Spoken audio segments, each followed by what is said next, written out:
From Rixie, this is Frameform, a show about movies, moving, and everything in between. I'm Hannah Weber. I'm Jen Ray. And I'm Claire Schweitzer. Okay, so today we're discussing gender identity and expression through the lens of dance films or screen dance. We've highlighted just a few, but there's much great work being done exploring this intrinsic part of our beings and the ways in which we perceive and interact with the world. But first, before we get into all that, Hannah, Claire, what have you been watching these days? It's been a weird week for me. I've been doing a lot, but I did manage to fit something in. I don't know if you have heard of Seth Rogen's new movie, American Pickle. I feel really bad right now because we are from the same home city and I don't know about this. So please do tell. American Pickle. Yeah, American Pickle. It's starring Seth Rogen, actually ×2, which is similar to an adaptation by Spike Jonze with Nicolas Cage ×2. Oh, got it. Totally different kind of movie. Claire, you heard about it. Have you seen it? I haven't seen it yet, no. It's I wouldn't say it's great. I wouldn't say it's bad. It's kind of like in the middle. If you follow me on Letterboxd, I gave it, I think, a 3. I watch it so you don't have to, kind of thing. It's about a guy from the early, early 20s or 1900s, something like that, maybe the 30s. I'm jumping through time here, but it literally does jump through time. He basically came to the US and worked in a pickle factory and then fell into a pickle brine and then stayed brine for centuries and then was discovered, and he ends up staying with his only relative who is the same age as him because he's been pickled in brine, so he doesn't age, which is totally not something that could happen. When I mean Seth Rogen, Seth Rogen ×2, they literally put him in the same role. Well, 2 different roles, but they're playing the same man of the same age. Anyway, I thought it was the most vulnerable and emotional state I have ever seen Seth Rogen. So if you want to see that, also if you want to see his really cool apartment that he has in Brooklyn, I would watch it. Yeah, I just thought it was a little too long, but it's on HBO Max. If you have it, go ahead and watch it. You watched it, so we don't have to. Exactly. I did the dirty work for you. What about you, Claire?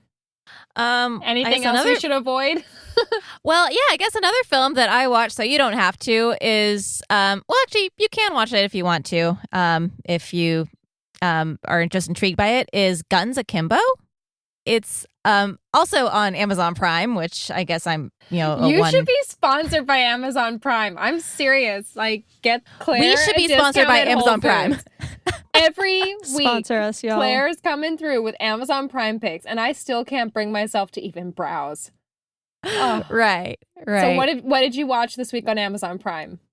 Well, I watched the film Guns Akimbo, and it's a profoundly strange film. I think I bring the profoundly strange films to the show every week. Yeah, but this one is a profoundly strange film with Daniel Radcliffe. And Daniel Radcliffe plays, first of all, it's a strange setup because it's an Australian-made film. Dan Radcliffe plays American. There are some American characters, some Australian characters. I'm not quite sure what kind of place this is supposed to be, but it is the near future. And what accent do they have? Daniel Radcliffe's American, but his girlfriend is Australian, and it ranges between. But basically, Daniel Radcliffe makes a bunch of people angry, and he wakes up with guns stapled to his hands, and he goes through the rest of the movie with guns stapled to his hands. So, Edward Gun Hands. This definitely sounds like a cult film. This definitely sounds like it has some deep poetry to the guns on his hands. I bet there's layers to this. Harry Potter and the Hands of Ammo. How recent was this film? This was made last year, I think. Wow. Or okay. released last year. Guns of Rambo? Like Guns Akimbo? Guns of Rambo. It's A-K-I- Akimbo. The spin-off. But that's the thing about those, British teen stars that, got their, start in sort of these big blockbuster movie franchises, that I guess they were able to bank enough that they can now take on really interesting, It's true. weird projects. That's a good point. Good for them. And they didn't, crumble into, countless child stars just don't make it out. So the fact that they can mature, not just as artists, but as people, is pretty fantastic. And I'm glad that they are thriving and taking creative risks and not holding too much onto the past, just doing reboots or reruns or whatever. It's good that there's still creativity. Speaking of creativity, today we are talking about gender identity and expression and those dynamics as they are creatively expressed through dance and cinema. Specifically, we're going to highlight a few films that show different ways gender is shown through screen dance. But of course, we've got plenty of honorable mentions and recommendations along the way, and lots of branches and tangents you can follow as well. Of course, we're going to link these main films in the show notes. So even if you want to pause this episode, go watch them, come back and be part of the conversation, talking out loud to yourself in the car or while you're folding laundry or whatever you do while you're listening to your podcast. Or you can send us an email. But anywho, feel free to check out the show notes before you listen. But yeah, today we're going to talk about masculine and feminine, male and female, gender binary and fluidity, and how this exists in dance and how that transforms when it enters the screen sphere. We want to be respectful and inclusive of everyone. We've only picked 3 main films to focus on. So of course, anytime we highlight different films for an episode or a topic, it's never an exhaustive list. It's never, we don't want to tokenize or make one stand in for a group or anything. It's just a way for us to start discussing these topics and have an access point. So if you're listening and you have other films or recommendations, feel free to email us. We'll give all of our info at the end of the episode. But today we have picked 3 films we want to talk about. And our first one is from the Scottish Ballet, and it's called Frontiers. And I believe this was a made-for-internet film, correct? I think so. It looks like a promo.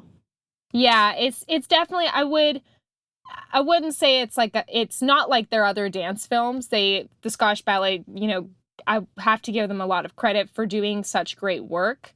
I've seen a lot of their films in festivals. I've screened them. Shout out to Curing Albrecht, Cinderella Games, Jess and Morg's films. They have so many great films that are actually available online for you to check out now. But we chose Frontiers because it specifically explores shifting gender roles in ballet. So what did you 2 think of this film? Well, I am based in the San Francisco Bay Area, and Miles Thatcher is a dancer with San Francisco Ballet. And he has a very deep interest as far as exploring gender within balletic constructs. And I really love the way the film is shot. I think it's a very cleanly shot, cleanly edited, very meticulously planned. The match cuts between the different dancers are just, very, very well done.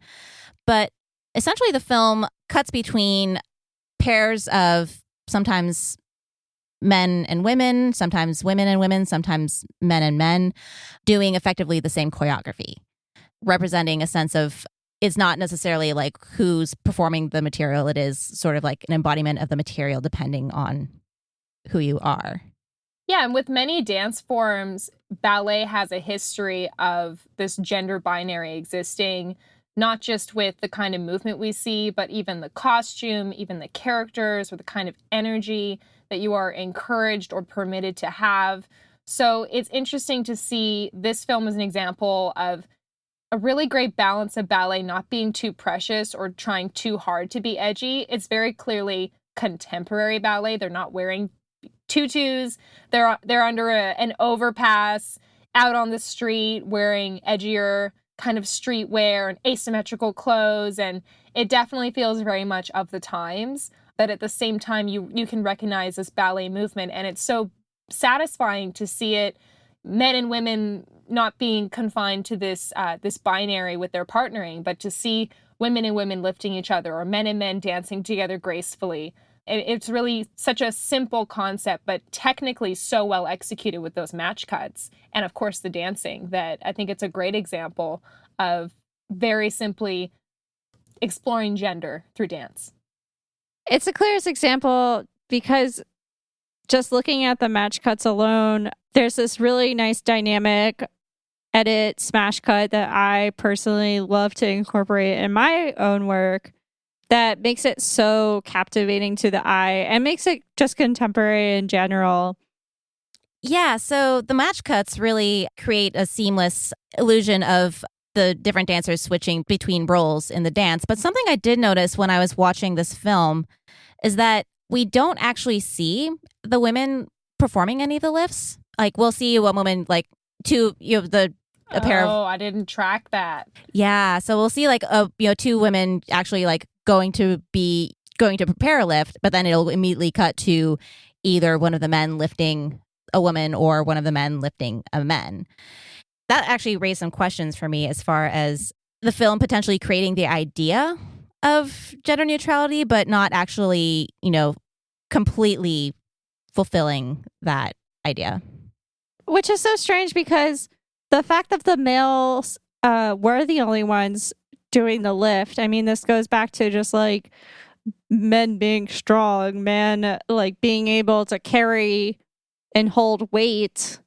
I mean, you do see a little bit of that later with the female dancers, but that's where you play around with choreography. It's like, how can we, again, bring it back to that neutral state of movement? Because that could have been totally changed, It's just, that's a good point that you bring up there.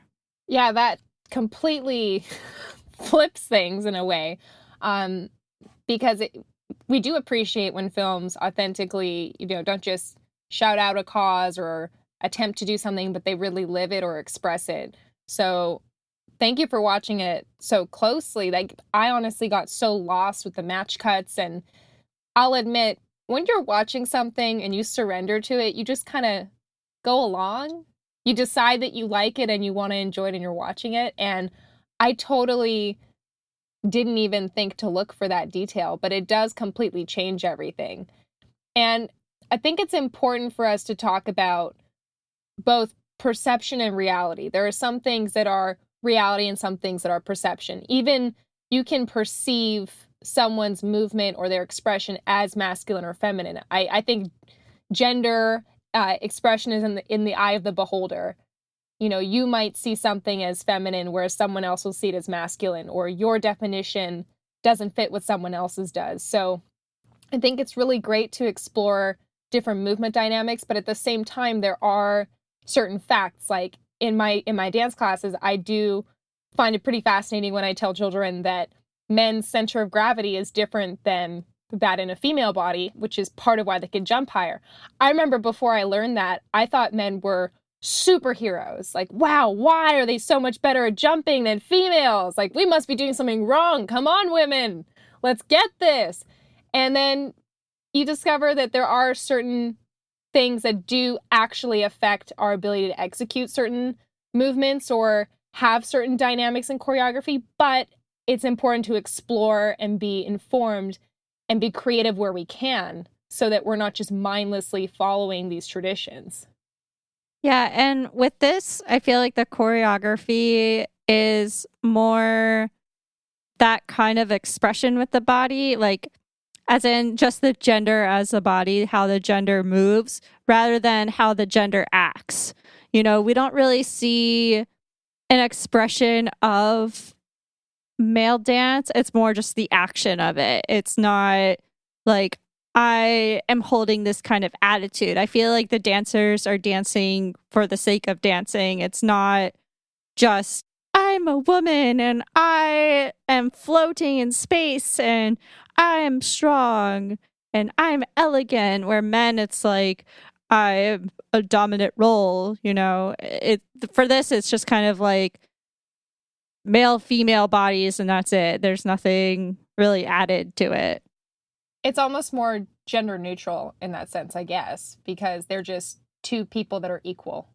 Well, yeah, I mean, it's certainly a well-intentioned look at the potential of the body, and specifically the potential of the classically trained body to sort of subvert those classically trained binarial gender roles.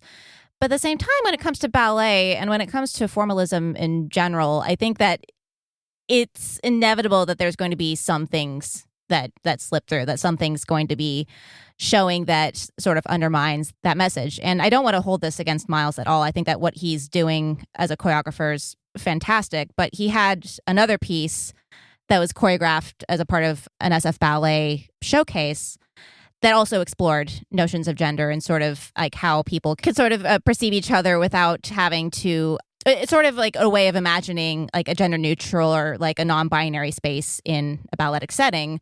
And at the end, they're starting out with pink outfits and blue outfits. And at the end, everyone's wearing a green outfit. But at the same time, the women were wearing pointe shoes the whole time. That's a point. Question for you both. Do you think that ballet could ever reach a point of neutrality, or just dance in general?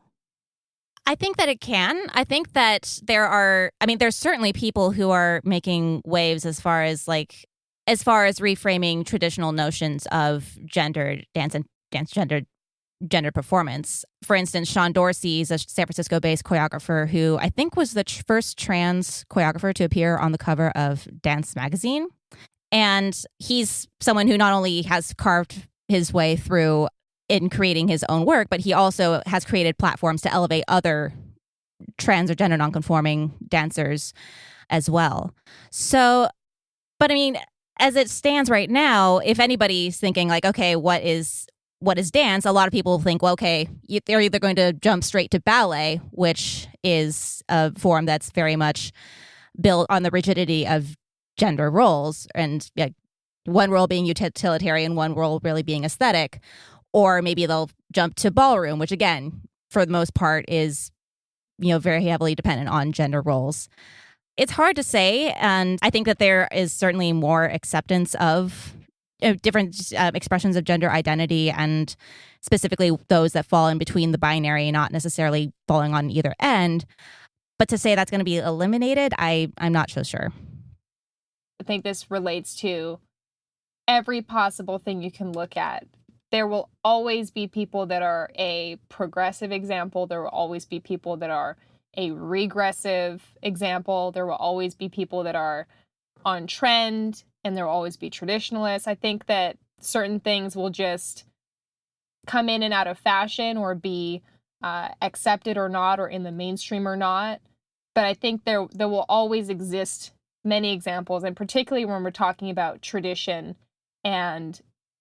in something that dance is a form of, it's not oral history, but it's a passed down history that, especially with a form such as ballet, there are so many traditions and techniques, and it's so ingrained in what it is. It's great that there are so many examples of contemporary ballet companies, or looking beyond ballet. Dance is very dynamic. There's so many different kinds of companies out there, and especially with the internet, and especially with social media, we're more exposed to variety than ever. But I do think there will always be those people holding on, and there'll always be those people that are really extreme and on the edge. And I think that's part of the beauty, is that we can always find these different examples. I wanted to share a really great quote that actually had me, I laughed out loud because it was painfully true. This was from Katie Pyle, who her company is called Ballets, and I saw this like really quick featurette on YouTube on a channel called NBC Left Field. And she said, "Why am I always being asked to learn these roles of dying virgins and women who need to be saved?" Like, it's so true, because ballet, the stories, the traditions, the movement, the miming, it's all built around these really stark stories where things are so extreme, and part of that is the gender role. And the female characters, it's almost like the Madonna horror complex. You have these confined roles that women can only be the evil sorceress matriarch, toxic matriarch figure, or they can be the cold, distant queen, or they can be the princess, or the waif cottage girl, or a fairy. It's so restricted to these probably 15 characters that I would actually be interested in seeing what the stats are on that. But what I'm trying to say is there are these limits that make ballet what it is traditionally, but the good thing is that people are able to subvert that, explore it, and create so many other varieties of it. And I think conversely, like on the male side of things, I know a lot of male dancers are like, why am I always confined to lifting people? Like, I was part of a company for like I was talking with a friend of mine who's a male dancer who was in a company with someone for like 3 years and just like, you know, all they asked me to do was lift the women. And like, I felt like I couldn't actually, you know, give the gift I have and actually like, you know, provide anything apart from that.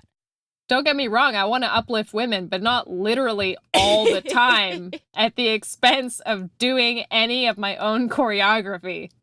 What I love about just film in general and dance film is that we're able to navigate a little bit more outside the gender roles and just kind of dance for the sake of dancing or dance film for the sake of art and interest. But looking at our next film, Us, which is actually directed and choreographed by Jordan James Bridge, featuring dancers Lisa Rowley and Jemima Brown, who is actually a real-life couple. 2 women dancers, I would say very neutral choreography, which is, again, like we're talking about how do we break those barriers of gender roles. Yet we get to a pretty interesting kind of setup. They're in a space, they're dancing together, they're wearing skin-tight uniforms. I wouldn't say that the female body is being sexualized at all. I mean, we're not seeing nudity. That's for another episode. But then there's a bum at the end. We see the 2 female dancers in a pose close to each other, and they're nude, which this always just gets to my head and questioning, why was that necessary? I don't know. But then that's like playing again with like the gender role of the female body. Now, when watching this film, I would say the dancing is pretty neutral for the sake of dancing. But then you think about it and you're like, well, what if this was danced by a different body? What if this was danced by men? Because we're going to stick to the binary roles in this conversation for right now. But how would the dance be different if it was danced by a different body? For instance, the male body. I feel like a theme with a lot of these films is the partnering, the intimacy, the idea of touch. And it would just maybe be different seeing, particularly when the one that has the pink hair is cradling her neck over the other's arm. Like those moments of intimacy that now that I know they're a real couple, it's like, oh, this must have been like so emotionally charged for them. But it's moments like that where I think, okay, if I saw 2 men intimate like that, it might be different than seeing 2 women like that. But that's about it. I do agree with what you're saying, where the choreography doesn't seem to be screaming masculine or feminine. I think that these are 2 lovely movers that have really great flow and strength. I think that they are a good example of possessing elements of masculine and feminine qualities in their movement. And the choreography and I think everything about this film showed that and really expressed that. Did you know that they were a couple, or did you look... Okay, I looked it up on Instagram. You looked it up on Instagram. Yeah. I went to school with Jemima back a few years back. Nice. Okay. Well, that was going to be my question there, where it's like, do you watch it? Because I didn't know that they were a couple, and I thought of it as just 2 dancers. I didn't think at all that it would be like they were a couple. I didn't think of intimacy at all. Like, knowing that they are a couple, Claire, do you have a different, I guess, state of mind while watching it? Well, something that strikes me about this particular duet is that there's a real sensitivity of touch between them and a real sense of connection and support that you see just throughout. Like, these aren't just, your standard, your two standard bodies performing a duet in space. This is very much informed by the way that they know each other and the way that they've developed their relationship. And also, I mean, I don't love commenting on on body type, but they're very similar as far as stature goes as well. And I think that there would definitely be a change in dynamic if we were to present different bodies. Like, even if we're presenting two women, or even like two gender neutral presenting women, like of different heights, I think that there would be a vastly different read to the film. I just want to quickly acknowledge and appreciate that you don't want to be commenting on body type. We do live in a culture where it's so normalized to just comment on people's bodies and try and normalize what's right, what's wrong, what's seen as okay, or quote unquote a dancer's body. So I really appreciate that you were able to get your sentiment across, which is true. Like, they do mirror each other quite well without, but with that sensitivity. So, and speaking of relationships, the relationship between the dance choreography and the cinematography and the editing in this is also beautiful. It's also a beautiful connection. That's really, it is a sort of dance that, you're filming a dance, but then the way that you are dancing with the camera, and then, as Hannah said a couple episodes ago, dancing with the edit, that actually is part of the choreography. And I think that's something this film does really well. And it's a good example of seeing, so Roy Moody was the cinematographer and the editor, and you can see that there is that connection across the shots that were captured, the way the edit moves. It feels like you're getting all the best picks. There's no shot where you're like, oh, that's probably all they had for coverage for that one. It really does move around so freely and makes the film so dynamic. Totally. And I think that it's worth noting the role the gaze of the camera plays in films like this too, and how that communicates issues of gender and objectification. I mean, and this is a film that is really very responsive to the dancers and very respectful of the dancers and of the dance itself. And I think something that's very well worth noting about dance film is that a lot of the key tenets of screen dance were developed and cultivated by women.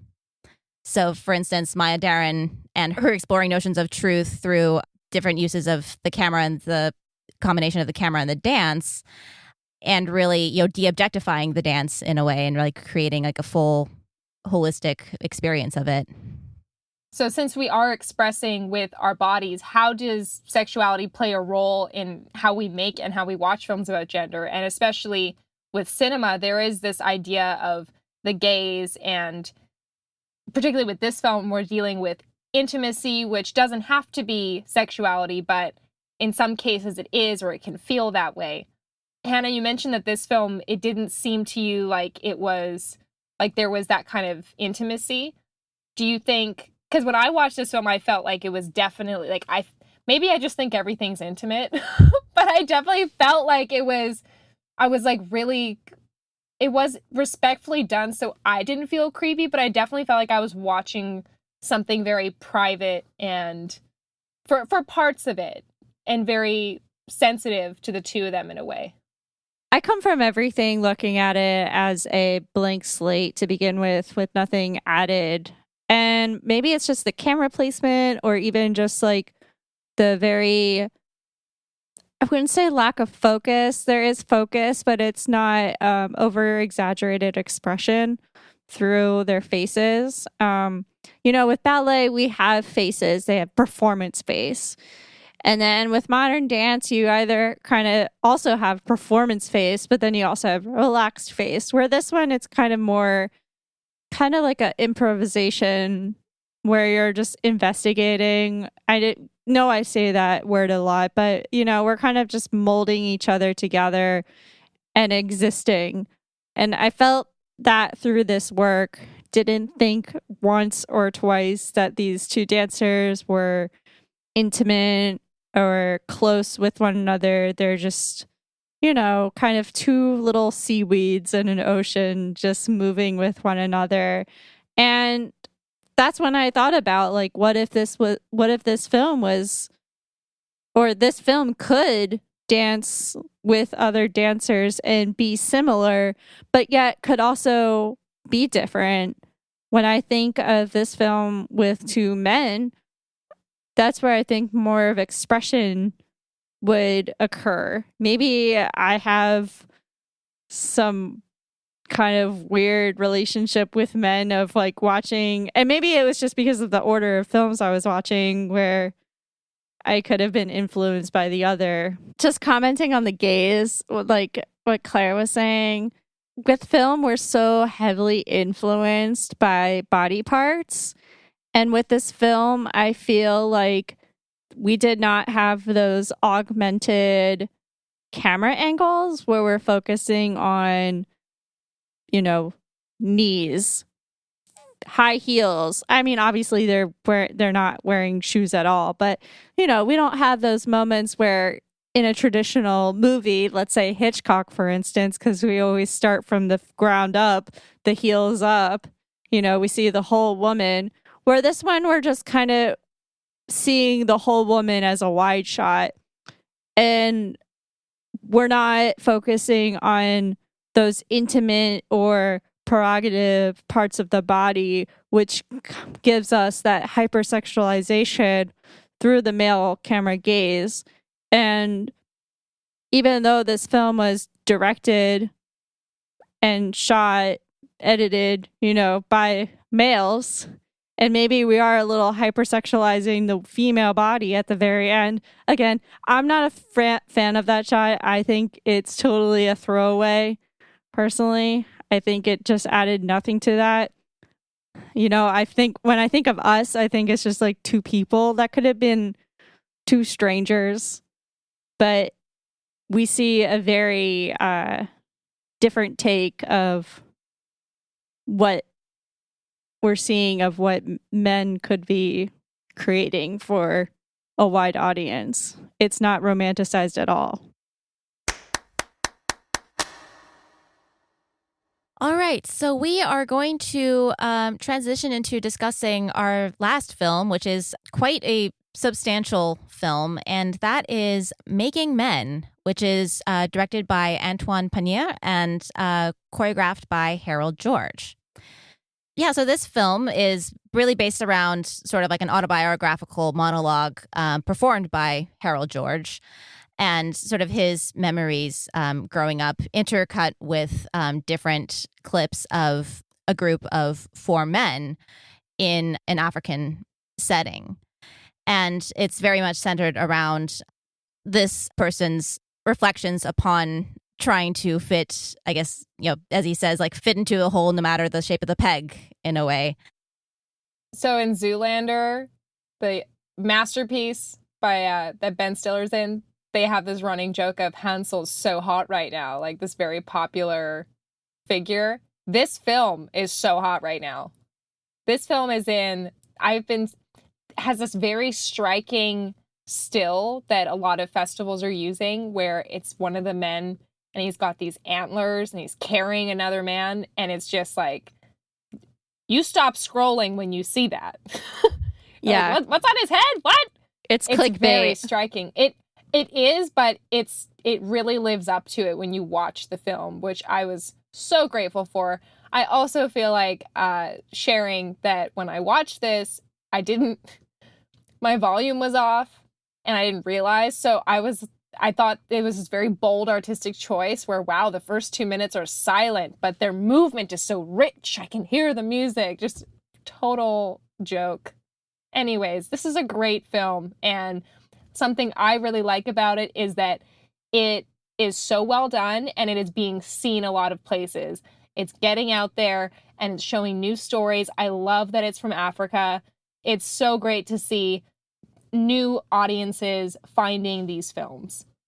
I do want to add a bit of an addendum that Harold George was born in Sierra Leone, but he has been based in Belgium for 19 years at this point. So it's a very interesting sort of like cross-cultural look as well. Definitely.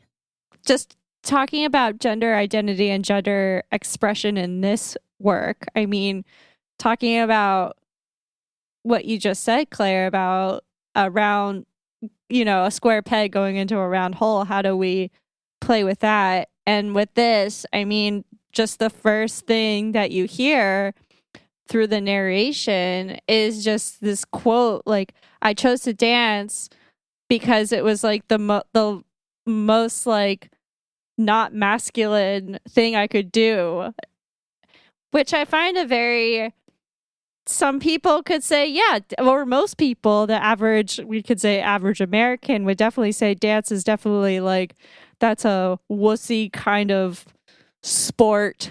And here we are talking about like masculine roles in dance, where I feel with this one, we definitely see a spectrum of masculinity and the expression. And I think that's something that we don't see very often, where there's a spectrum or a evolution, a change of male expression. And I think what this story is saying is very strong in its unfolding events.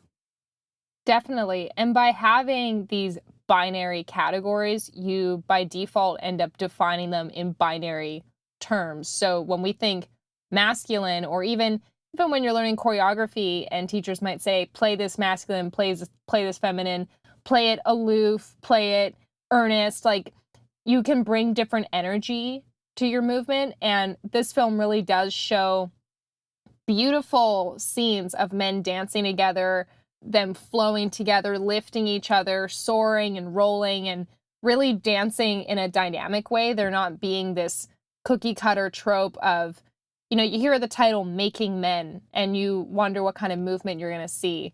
And I do love that shows a variety from these dancers, and what a great group they are together. Oh, absolutely. Absolutely. And there's a sense of vulnerability and almost like a huge sense of release, like lots of uses of release throughout the choreography of the film, which, I mean, if you pair that with the incredible setting that it's in, is spectacular. And just this whole notion of holding and being held without any kind of sort of societal notion attached to that. Like even the cover, the premiere image of, someone in the horns holding, someone in a very tender manner, and the other person is really giving their weight to them. Like that's something that's, I mean, I hesitate saying that's like a tenderness that you wouldn't necessarily associate with masculinity, but it is something that almost the construction or the creation of masculinity over time can sometimes eliminate from someone. Looking at that image without any context from the film, the instant story that my brain puts together is that in the process of becoming a man, a woman, an adult, a person, anything that you are becoming, in the process of becoming, something else dies or something else is left behind. And even just the poetic image of carrying this limp male and then having this larger male figure with the antlers is really striking. And I think this film does play with poetry very well. And even from a technical standpoint, this embodied camera that we see, the fact that, especially at the beginning, this is literally why I thought there was no sound for the first 2 minutes, because it's so detailed. There's so much information. The camera's really breathing or swaying with the dancers, beautifully tightly framed, and then opening up to show those beautiful settings, and then the sleek apartment that honestly made me want to clean up my own house right away. But it is such a lovely example of camera choreography as well. I feel like this work has, I mean, obviously it has a lot of symbolism. I mean, playing back from just I don't know, there's two different, I don't want to say two different narratives, but we would say maybe the screen dance is the fiction or like the story that we would be reading in a little picture book. And then we have the narrator bringing us back to the reality and bringing us to the symbolism that we recognize. I mean, that moment where just saying about the masked figure, I mean, automatically we also have the shower moment where it's like this kind of rebirth, you know, like one part of self is kind of like put away. It's a chapter, you know, and then we have the rebirth through the shower.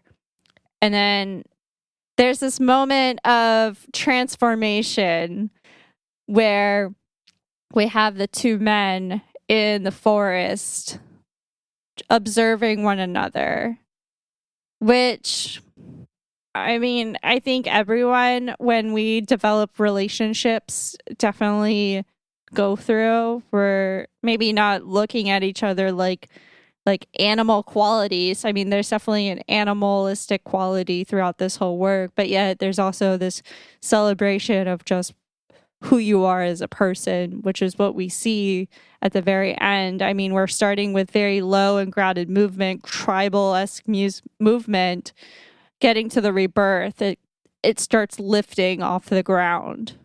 And something that's interesting about this film, and something that we haven't necessarily seen in the film so far, is that the entire cast of the film is a male cast, and the core group of dancers.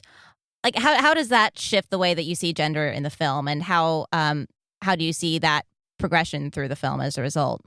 Well, it's like looking back at us. I mean, when I think about the male body through that film, which again, this doesn't exist. This is a theory.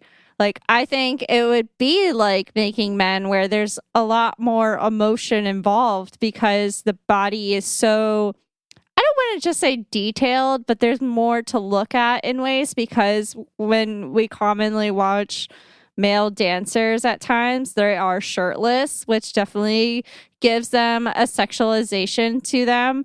And I don't want to say that Making Men was sexualized, but like in the gender type role, being shirtless is definitely showing your gender, and it's also showing your masculinity and strength. So again, starting with the tribal, and then we don't see them with shirts at the end or anything, but it's definitely a celebration of how they're holding themselves differently. It's not as muscular, it's more, lifting. I do want to comment on sort of this notion of, the group of men, or the idea of, or the way that we can typically see groups of men in dance. I'm actually stealing this from a very dear dancer friend of mine who created a work with one of his creative partners that has a cast of 6 men. And he remarked, well, first of all, he remarked on the costuming choices that usually, how do we costume men? Blue-collar jumpsuits, business suits, loose-fitting pajamas, maybe no shirt at all. And why are these the go-to costumes for men? And what does that say about the way that we see men? Why are men's bodies still such a mystery? And why is our usual presentations of men in dance always based on conformity? And I mean, that's something I see in this film as well, is that we see, this notion of, a sense of a group, and a notion of a sense of I don't want to say group think, but a group, sort of like a similarity within the group. That just sparked a memory for me of Matthew Bourne's Swan Lake as well, where they have an all-male cast of swans, but they're shirtless. And to me, that feels so different than seeing a corps de ballet of women in tutus and tights. And the idea was to be more raw and visceral, and also, I guess, to show their gender.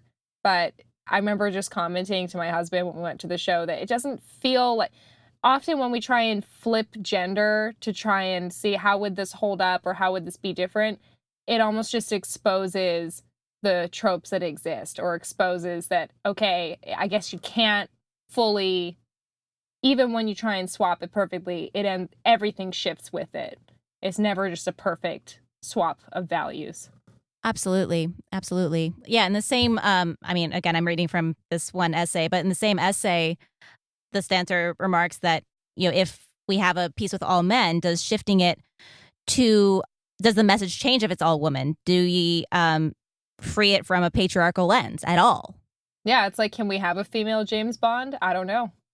It's sad to say, And I hope that we can move forward from this is just like breaking down or just kind of rethinking just body types in general, or even just like the persona of the body. I mean, I would love to see more male works that are in a vulnerable state, I could say. I mean, we are always just kind of thinking of strong and tough and, I don't know, fearless, but we don't see that side. I mean, it's only been like, 10 years that we're starting to see like these kind of new archetypes on all screens. It's outside of dance, but like also like in film and television. I mean, it's rare to see that kind of stuff nowadays. And I'm glad that there are directors and writers and producers and streamers that are being open to celebrate that style or just that mode or just existing, you know? It's partially due to there being an audience and being a known audience, and due to availability and I guess sort of a safety in numbers thing as well, because as soon as you have the internet or you have social media or people are able to, it was a big shift. All of a sudden, there weren't these few gatekeepers to the media. The media wasn't this distant thing. Everyone became a consumer and a producer. So in that, you can't perpetuate the same lies. You can't say that this kind of person doesn't exist, or this kind of thing doesn't exist, or people like this, but they don't like that, because people can actually go click the like button. They can subscribe. They can pay to engage in things. They can find things. Algorithms can make it more or less difficult, but nevertheless, audiences have more of that direct connection with the content. And I think that people are able to find each other and create more exciting work that actually addresses more, I don't want to say more issues, but make more work that addresses more facets of the human experience because of that. Yeah, and again, that circles back around to the issue of representation, that, you know, if you want more voices to be seen or more greater variety of voices to be seen, then like you really have to, you know, put something up there that opens the floodgates, that shows like, hey, you know, this is something that connects to my experience. Maybe I can share my take on this too. So I feel like today we found 3 main films to focus on, but there's so many honorable mentions we have. I feel like we should just quickly shout them out. Just list some of our honorable mentions, because it's always such a challenge to almost curate each episode and decide how do we balance out what we might want to talk about through the lens of these different films. So there's always, for every 3 films we talk about, there's like 15 that we didn't get to talk about that we also love, or that we also think explore interesting things. So one of my honorable mentions is Cold Storage by Thomas Freudlich, because this film screened all over the place. It showed 2 men, basically it was like an iceman, like a man that was frozen under the ground, like a caveman, and then a modern day man that was just out fishing, and they end up like drinking beer and dancing together and kind of horsing around. I sound like an old parent right now, but it's a great example of a dance film that uses this typical, like, it almost looks like it could have been a beer commercial, like this male imagery, but it's a dance film. So that was one that we didn't talk about today, but honorable mention. What about you two? What are some of your honorable mentions from today's topic? Oh, one honorable mention that I actually, I did not list this in our notes. One honorable mention I had, which I actually just thought of, was the movie Gotha. I don't know if either of you have seen that one. Mm-mm. Oh, it's fantastic. Oh, is it on Amazon Prime, Claire? It is not on Amazon Prime. I don't know where it is right now. Okay, but it's it features two male monks who are essentially going on this journey through a very treacherous mountainous journey, and it sort of explores the relationship between them and the movement between them as well.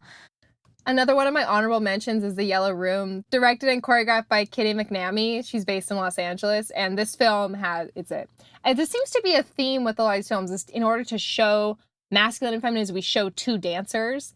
But this film is just so beautifully shot, very minimal lighting, a lot of negative space in the frame, warm yellow tones. I just love it. So check out The Yellow Room as well. That was one of my honorable mentions. One film from our master plan that we were trying to figure out to skim through was Multi-Identity, which I thought was kind of funny. And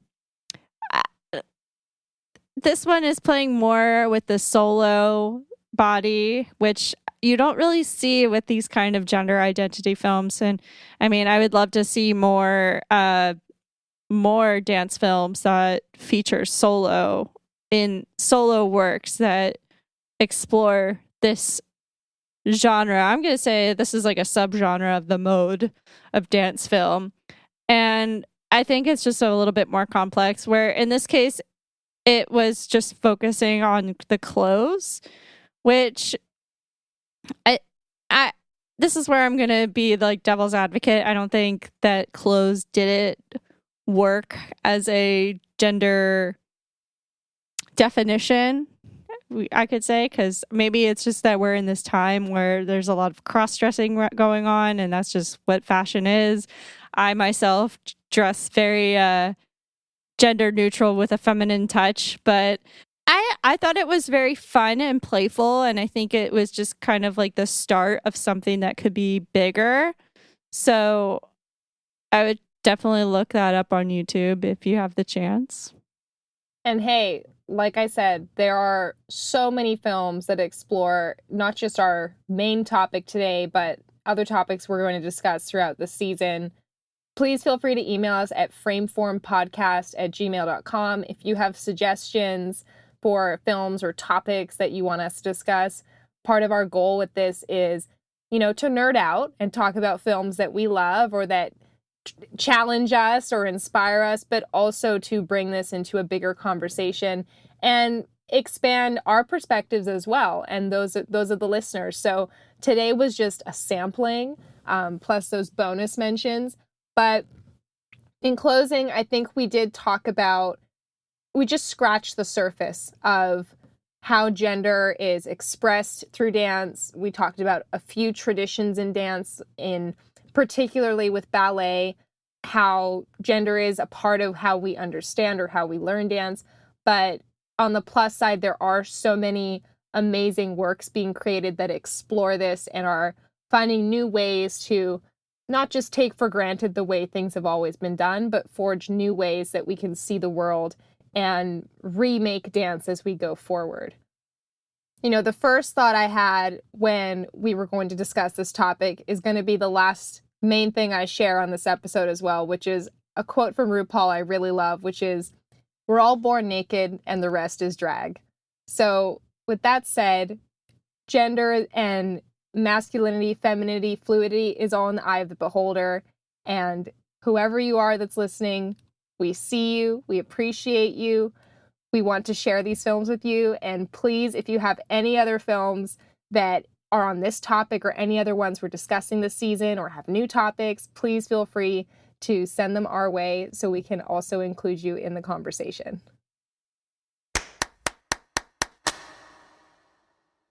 Here are some events that might be of interest to you this week. The 11th edition of the San Francisco Dance Film Festival launches online this Sunday, October 18th. The festival is teaming up with Marquee.tv to present 12 programs of feature-length films and curated shorts from around the world. Films featured at the festival that we have discussed on the show include Uprooted, Making Men, Tom, and more. Visit sfdancefilmfest.org to learn more. Cinedance Fest in Amsterdam has a deadline coming up on October 15th.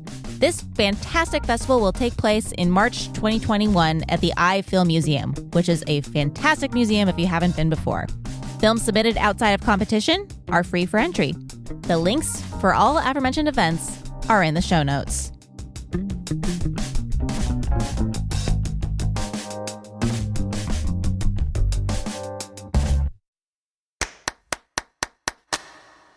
All right. And now it's time for Pick of the Week. We do this every week, and it's always something different. And we make these picks just because we like them.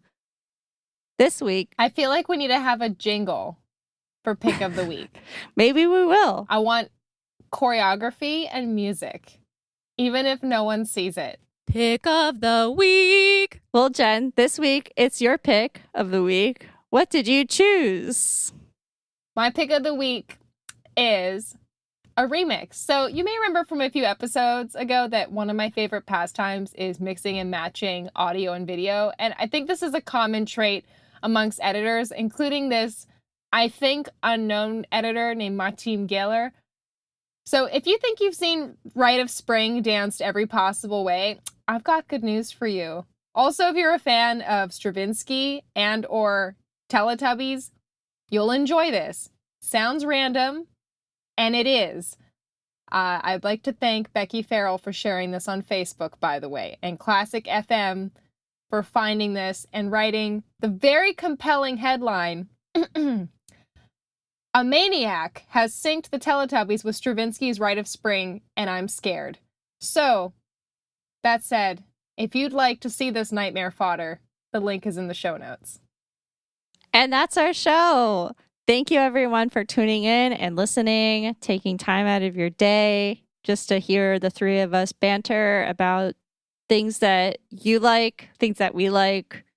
Thank you. If you want to follow us on social, look us up on Instagram, Frameform Pod. That's Frameform POD. And like we've said many times in this episode, we want to hear from you. So please email us at frameformpodcast@gmail.com. We will respond to you. We could become pen pals. And hey, if you feel like leaving a 5-star review and writing us a love letter in the comments, feel free. That would be much appreciated. Jen, Claire, it's been a great day, and I'll see you next week. Looking forward to it. See you on the next one. Bye.